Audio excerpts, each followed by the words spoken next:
Buenos días. El tema que vamos a hablar es acerca de Deuteronomio 8, del 1 al 6. Son 6 versículos que a la final uno pensaría que de eso tan poquito el Señor sí nos quiere hablar o sí nos quiere mostrar algo. Y una de las cosas que el Señor me mostró cuando estaba desarrollando este tema fue el título. Primero, yo decidí ponerle La Tierra del Olvido. Y me gustó mucho porque a nosotros se nos olvidan muchas cosas. Me identifiqué mucho con el tema que estaba dando Ricky porque nosotros como seres humanos tendemos a olvidar muy fácil. Y tendemos no solamente a olvidar, sino a perder de vista lo que Dios ha puesto para nosotros. Entonces, en Deuteronomio 8, del 1 al 6, el versículo 1 dice: cuidaréis de poner por obra todo mandamiento que yo os ordeno hoy, para que viváis y seáis multiplicados, y entréis y poseáis la tierra que Jehová prometió con juramento a vuestros padres. Mire, Deuteronomio fue escrito básicamente para una segunda generación. Cuando Moisés daba estas recomendaciones al pueblo de Israel, él ya tenía cerca de 120 años, y era como una especie de despedida, porque ya él sabía que él no iba a poder pasar a la tierra prometida. Ellos habían vagado cerca de 38 o 40 años por el desierto, buscando y haciendo realmente algo que está fuera de la voluntad de Dios. Entonces eso fue lo que los llevó muchas veces a estar en esa condición de girar y de girar y de dar vueltas en un lugar y no poder llegar a lo que realmente Dios quería para ellos o lo que Dios tenía preparado. Deuteronomio era un mensaje básicamente de despedida, y en ese mensaje de despedida no solamente Moisés les recordaba a ellos los mandamientos, les recordaba todas las cosas que habían pasado posiblemente con sus padres, sino también que él veía lo que Dios había prometido, no solamente a Abraham, Isaac y Jacob, sino que él lo veía ya palpable. O sea, él decía: la tierra prometida está ahí, ustedes simplemente tienen que cruzar. Pero antes de eso, recuerden de cuidarse de poner por obra todo mandamiento. Miren, eso es un requisito especial. Todo mandamiento de Dios. Ahí no dice solamente los que me gustan o solamente con los que yo me identifico, sino todo mandamiento de Dios. Y es ahí donde nosotros realmente como cristianos fallamos mucho, porque el requisito indispensable para nosotros poseer, recibir, obtener esa herencia que Dios nos ha dado es básicamente ese: poner por obra todo mandamiento.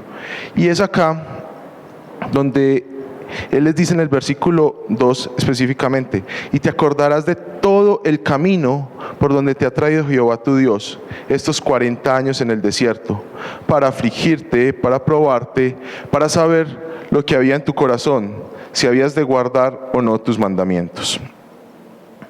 Miren, muchachos, aquí yo les quiero decir algo, y es que ustedes se imaginan la emoción de Moisés al ver la tierra prometida ahí y decirles: hey, esa es la tierra que el Señor les prometió y ustedes no han podido pasarla, ni siquiera la generación antes de ustedes ha podido pasarla. Y él utiliza detalles muy precisos, sobre todo detalles que van marcando mucho la vida de cada uno de nosotros. Siempre en todo mandamiento de Dios está implícito la obediencia, y ahí radica la respuesta de toda promesa que Dios nos ha dado.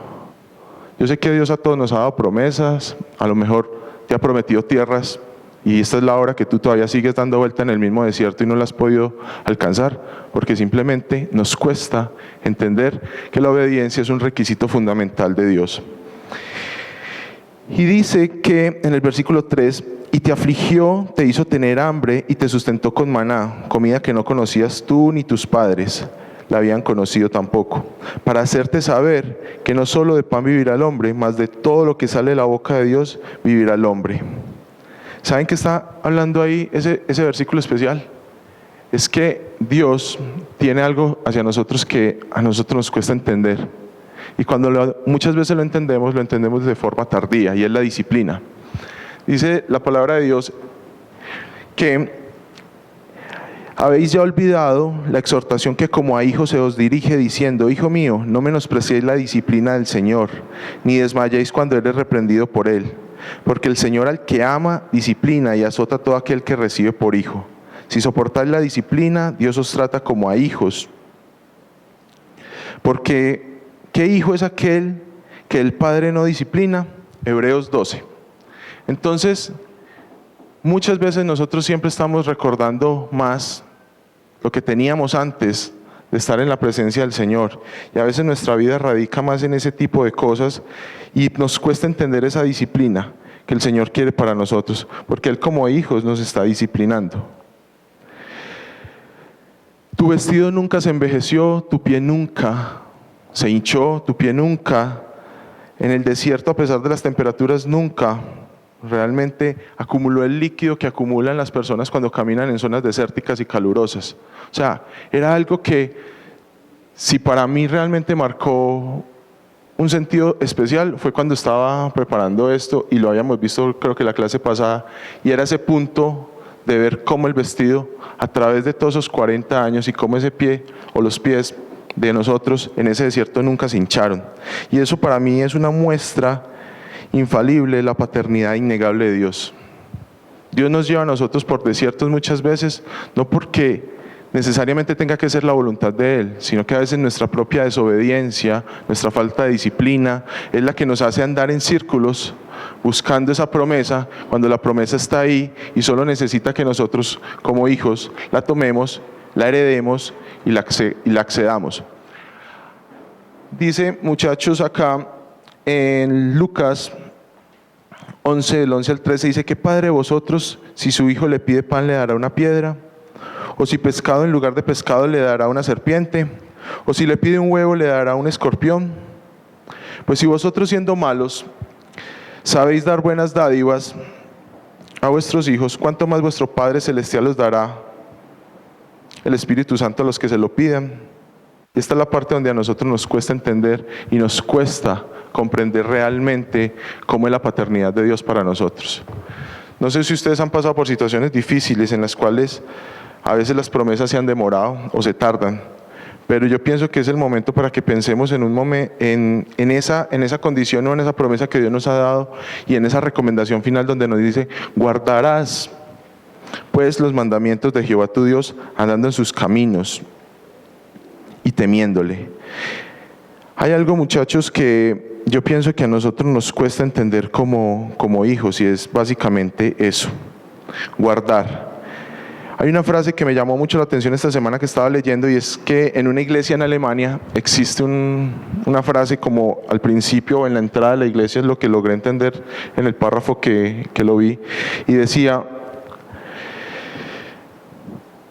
me llamáis maestro y no me obedecéis, me llamáis luz y no me veis, me llamáis camino y no andáis en mí, me llamáis vida y no me deseáis, me llamáis bueno y no me amáis. Y si nosotros nos ponemos a ver, muchas veces, como decía Ricky, somos hablando y diciendo muchas cosas, pero realmente si nosotros nos ponemos a ver en esos 6 versículos de Deuteronomio, Dios está reclamando algo para ustedes y para mí, que es la obediencia. Y es una de las cosas en las cuales fallamos mucho, porque nos cuesta obedecer. Y aunque estamos ya y hemos visto el maná, hemos visto la columna de fuego, hemos visto la nube sobre nosotros, hemos visto abrirse un mar rojo, hemos visto miles de obras de las manos de Dios, nos cuesta entender que Él como Padre nos quiere llevar a esa tierra o a esa promesa que nos ha dado. Pero simplemente preferimos andar por 40 años y olvidarnos de su promesa que está ahí para tomarla.